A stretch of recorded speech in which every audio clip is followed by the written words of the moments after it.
All right, 911. So I got a car, and these gentlemen saying, how long you been running? It's like 1 o'clock this morning. He might be dead. Looks like blood or something on his jacket. You say you can tell he has blood on his jacket? Yeah, he's out like a light, and it looks like something on his jacket. I don't know what it is. Looks like blood or something. Can you see if he's moving at it? Can you look at his chest and see if he's moving at all? I think he did. Hey, buddy, wake up. He's stiff right here. Could be a murder scene or something like that. He looks dead.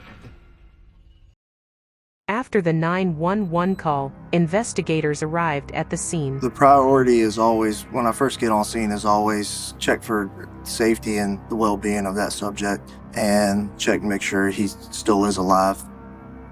Y'all know this man? No, I don't know. I saw him. Hey, who opened the door? I did. You did? I touched this door there and the glass, and I touched him. And Whose house is it? Huh? House is this? this is my This house. is your house? You don't know him? I have no idea. Okay. I'm gonna get everybody back up real quick. I'll get back with you in a minute. When I approached the vehicle, I could see the victim sitting in the driver's seat, hunched over. I then checked for any sign of life, touched the victim. He did feel very stiff, was cold to the touch, and there was no pulse at all. There is something more serious going on here. Obviously, observing the blood on the front of him, there was way too much blood on scene for it to be just an overdose. So that's when the hair started to stand up on the back of my neck, and I started to realize this may be a homicide. Unit 18. Unit 18. Who's the on-call investigator? Once I realized this could be a murder scene, I started taping the scene off and getting everybody back to preserve the integrity of the scene and any evidence that may be inside of it.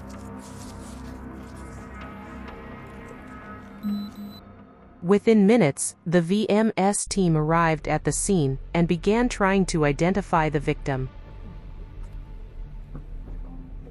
I'm gonna run this tag. See if I can get the DMV picture real quick. Casey Cagle, white male. Yes, this is him, I do believe. Good for a name. Casey, and then Cagle is his last name. You got a date of birth? 01. That's a waste, isn't it? That's crazy. The victim is identified as 19-year-old Casey Dakota Cagle. As soon as I see his date of birth, come up on that DMV return as 2001 and see the photo, it kind of hits me that, this is a young kid. Seeing the DMV photo of Casey alive and well, and then picturing his body back in my mind as I'm sitting there looking at it, it's hard.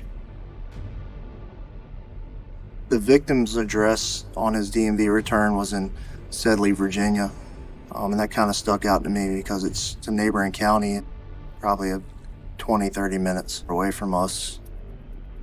At this point, I'm thinking, how did Casey end up in this driveway? What was he here for? Why was he here? Who was going to meet him here? What happened to this young man was a complete mystery. And we're now on the hunt for a murderer. While searching the car, investigators found Case's phone. We bagged Casey's phone for evidence to have our forensics unit go through it. Got a gun in his front.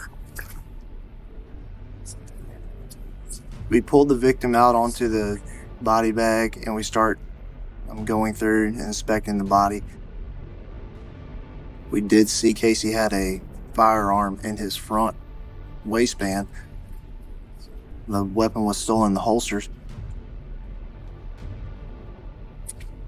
After removing it, we did see that the magazine was full and that there was still a round chambered, letting us know that that weapon was never fired that night.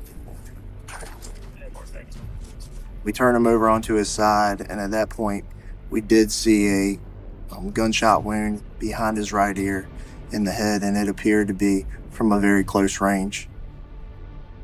The casing laying somewhere though. Based on that close range gunshot wound in the back of Casey's head, we knew someone had to be either in the back seat or kind of beside him with Casey turning his head away. So there had to be some sort of casing somewhere inside the vehicle that we needed to find. After further searching the vehicle, we did end up locating a single S&B 9mm shell casing wedged between the passenger seat and the console. All signs were pointing to this shell casing went to the weapon that likely killed Casey. Now we need to find who actually pulled the trigger and left this casing behind. Obviously, this case is just getting started at this point. Then investigators began questioning the 911 caller, trying to piece together what really happened that night. What time did you get home? Oh, I just got home at 11 o'clock or so. Okay. I don't live here. All right. I went dropped my rent track off at the office. Okay. And came here to check on my tenant. And then boom, I just saw that guy. Okay. Were you the one that called? Huh? Did you call 911? Yeah, I called 911. Okay. Now, is he deceased or something? Yeah, appears to be. Was your tenant home last night? Yeah, she's right there. Okay.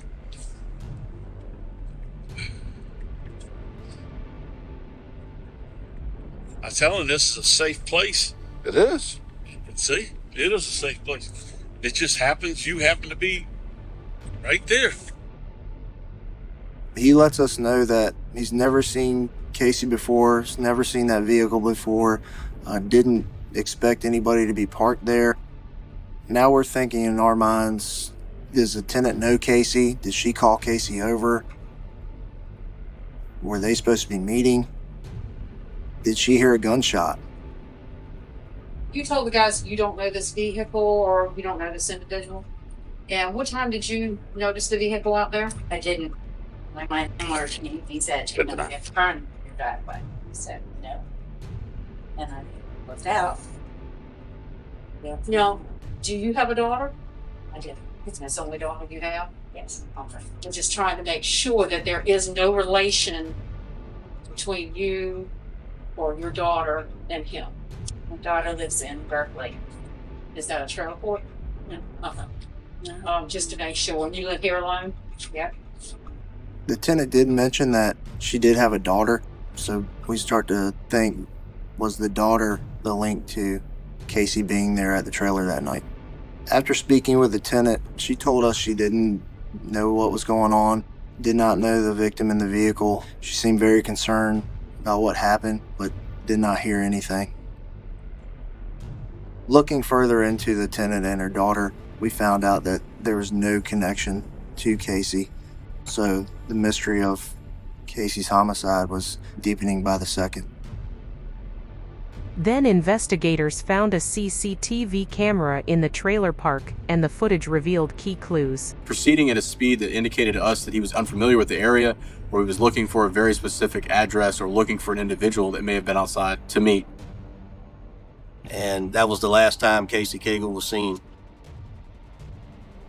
It just really added to the mystery. We still didn't know why he was there or who he was there to meet. After reviewing the footage, investigators found no leads, so their next move was to investigate Case's family and friends.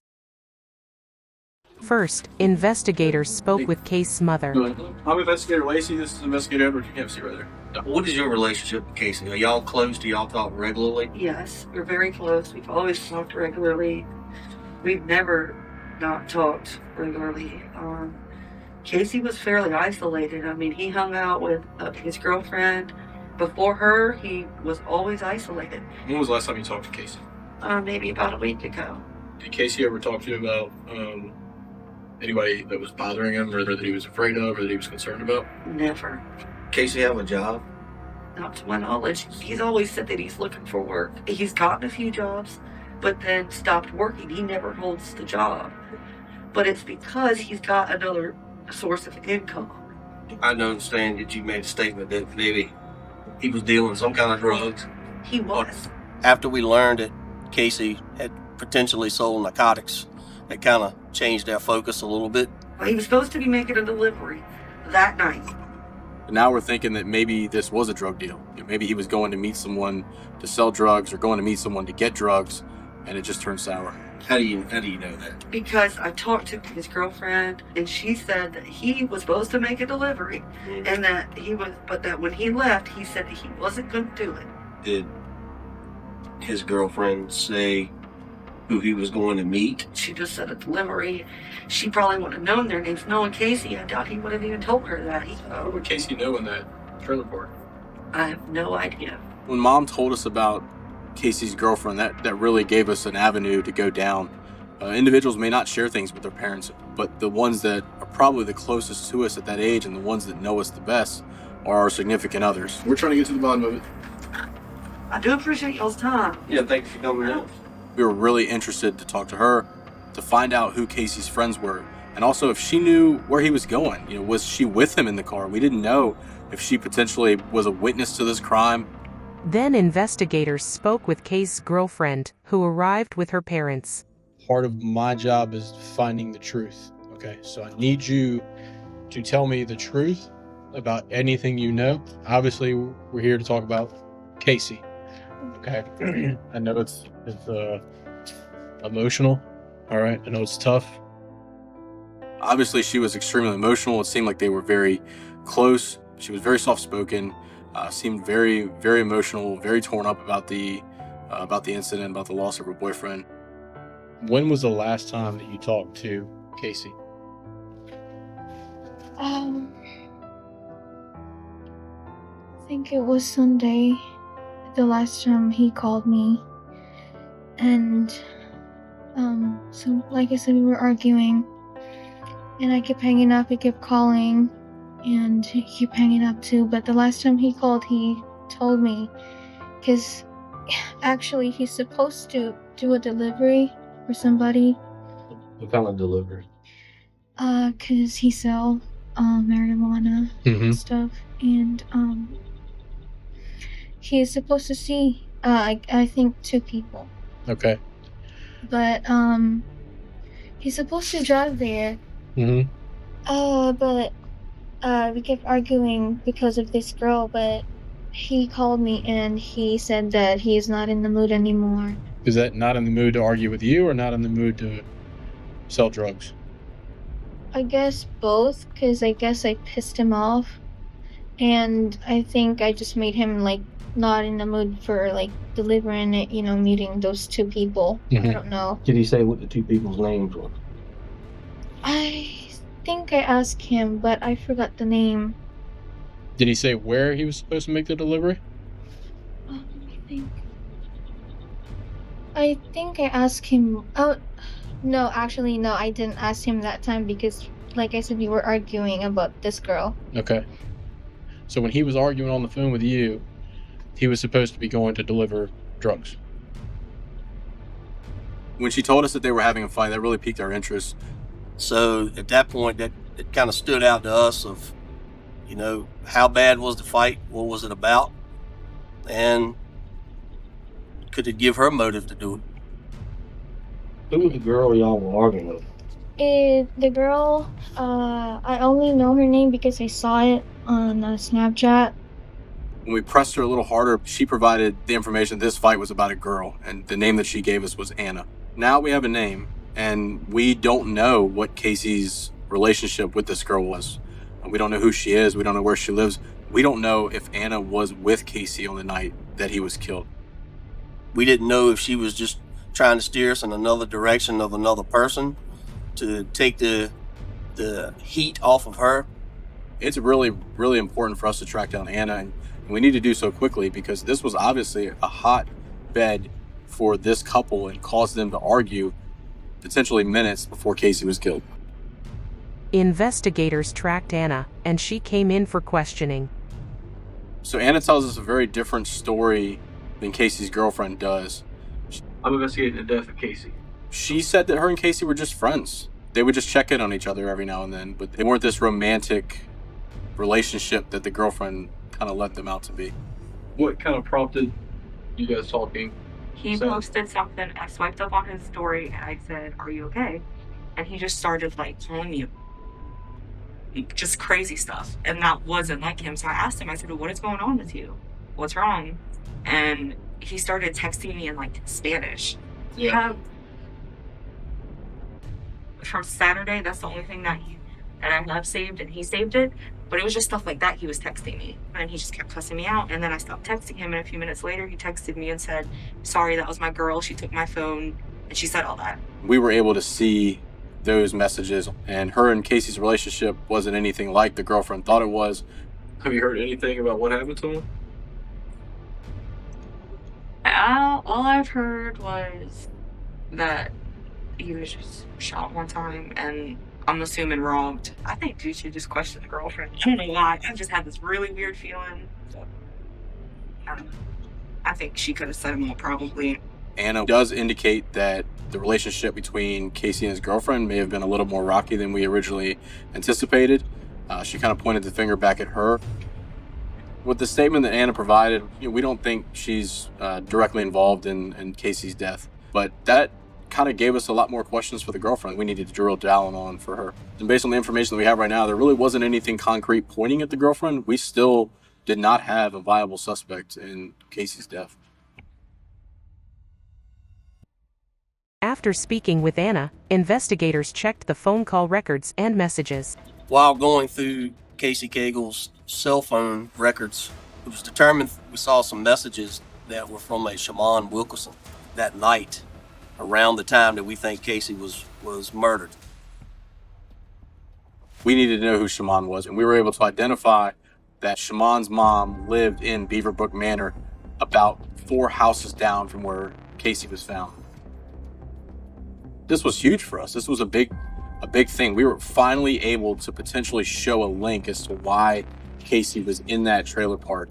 And we have an individual Casey may have been there to meet. This is an individual that may have been related to the death of Casey. We don't have time to play around. Investigators located Shimon Wilkerson and brought him in for questioning. You do have the right to remain silent, okay? Anything you say can be used against you in a court of law. Yes, sir. You see my hand? I look nervous. I think you have reason to be nervous. But I don't think you understand the seriousness of this. Like, you're not down here talking to the police in regards to a homicide investigation. That's right. Yeah, this is somebody died, man. So he kept reiterating that he didn't have anything to do with harming Casey, killing Casey, or even knowing Casey was in the trailer park. Let me ask you a question. Did you kill him? No. We pushed him on a little harder, and he eventually seems like he's really on the verge of sharing the information that he didn't want us to know. Be honest, I ain't gonna lie to y'all now, because it's big. So he discloses that he was hanging out with some friends at his house, and the name that he gives us is a guy that goes by the name of Ghost. His name Ghost immediately sent bells and whistles off in my head. I had seen that name on Casey's phone. I recognized it as a Snapchat username that messaged Casey very close to the time that we believe Casey died. Was Ghost at your house with you? Yeah, he was at my house, but my mom was walking. Literally like 5 minutes after she left, he was gone. Where did he go? I have no clue. Okay. I jump in the shower, I get out. My mom get home around like 6 something. He's still not there. Boom. That was around like, time went by, that was around like 8 something, 9. That's important information for us. Now we have this guy that may be an enemy of Casey, and we don't know where he was for about 2 to 3 hours, but we know that he was probably in close proximity to where Casey was found. And we were like, oh, this could be our piece of the puzzle right here that we need. You think Ghost killed him, boy? You got nothing to take a life? I don't know. Good dog. So during the interview with Shimon, he stated that Ghost's first name was Jalen.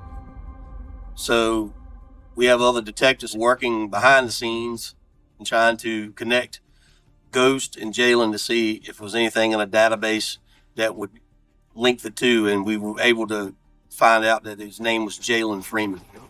So we know that Shimon's not being completely truthful with us. We know there's more information that we're going to need from Shimon, but we got to find Jalen. If Jalen was the one that may have been the trigger man, the one that killed Casey, he's the most dangerous. We know where Shimon is. We don't know where Jalen is.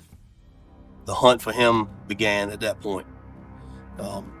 We started putting out social media posts about it, with people coming forward if they have any information. The big break in the case was we got a crime line tip from an individual that said he got a call from Jalen, and Jalen was trying to flee the state.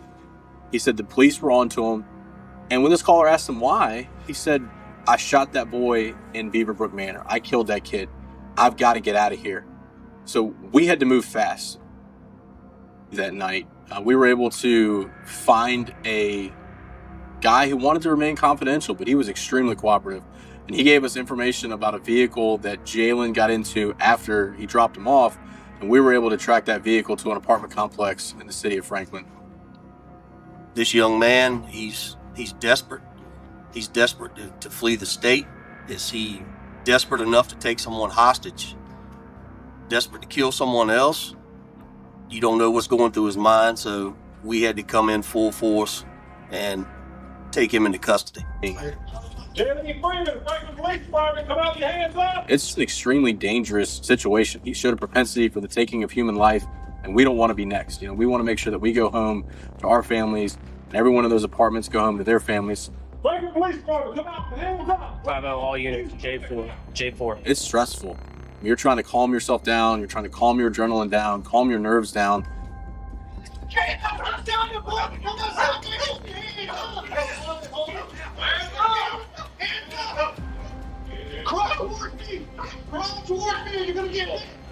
Jalen comes out of a back room. He actually belly crawls out. He's taken into custody. Get your hands behind your back. There's not time for relaxation. We've still got to go in this apartment. Unknown, right? Watch it close. We don't know if Jalen acted alone, and we don't know what danger lies within that apartment. We didn't locate a murder weapon that night, but we were able to locate a phone linked to Jalen hidden behind a panel in a wall in a closet. All right, apartment's on lockdown. It was just more corroboration that Jalen was one of the last people to message Casey alive, and we know that Jalen was in the area at the time that Casey was killed. We wanted to calm him down, and we wanted to keep him in the present. We didn't want him thinking long term. We didn't want him thinking about what the consequences were or what was going to happen tomorrow. We wanted him to just stay in the conversation with us. We wanted him to just tell us the story. Tonight, you're in the spotlight, man. We want to hear your story. We want to hear your side to the story. Okay? I know that you know Casey Cagle. Okay? I know that you were there that night. All right? No, Casey to school. Oh, you know when I talked to him. I'm gonna be honest with you. I don't know what time I talked to bro. Okay. Why was Casey in Beaverbrook? Bro wanted to smoke. He hit me up. Did he text you on Snapchat? Snapchat. He knew you were in Beaverbrook Manor? I told him I was in Beaverbrook. Okay. So initially, Jalen is not being truthful with us. We want to know what happened in that car, with Casey. So we give him a theory. We give him the opportunity to give us a little bit more truth. One of the theories that we gave him was maybe this was self-defense, right? Casey had a gun. Casey sells drugs. Maybe you were scared. Help us understand. He bites on the bait, hook, line, and sinker. Casey's gun was holstered in his holster. His shirt was pulled over top of it, so it looked like it had never been disturbed or touched. So we knew that was false. To be real, it's too fast. Like, as soon as I talk, he's still reaching. Okay. I mean, let off 2 shots. You fired 2 shots? Okay. Did you hit him with both shots? Just hit him with one? Where did you hit him? Like right here. God, I ain't gonna count. I drew. I had my pistol like open. I had my pistol open. What kind of gun did you have? I had a 9. And now we have Jalen admitting to shooting Casey in the car in a conversation involving drugs. We keep pushing Jalen about this firearm. Where did this gun come from? You making yourself look like a cold-blooded killer. Scoot, got down. Jalen admitted that he took Shimon's gun with him to the scene. So now we have intent. We had enough evidence to charge Jalen Freeman with Casey Cagle's homicide. We knew that our investigation was not over. We needed to focus back on Shimon. We were able to arrest Shimon Wilkerson on complicity charges associated with Casey Cagle's homicide. Based on the evidence of Casey's phone, Jalen's story, and the evidence that were recovered during the search warrant, Jalen messaged Casey to order up some drugs. He enters into conversation with Shimon that they're going to rob Casey. He gets a gun from Shimon. He walks down to where Casey parked, climbs in the passenger seat. At some point in time, Jalen pulls a firearm and shoots Casey 1 time in the head. This was the youngest person that I'd worked a homicide investigation for. He was a 19-year-old kid, right? He had a girlfriend, he had a mom, he had a family that cared about him and a family that loved him. Jalen Freeman pleaded guilty to second-degree murder and was sentenced to 40 years, with 30 years suspended. Shimon Wilkerson was convicted as an accessory and placed on supervised probation for 2 years. Casey Cagle was only 19. The court delivered justice, but the years he never got to live can never be returned.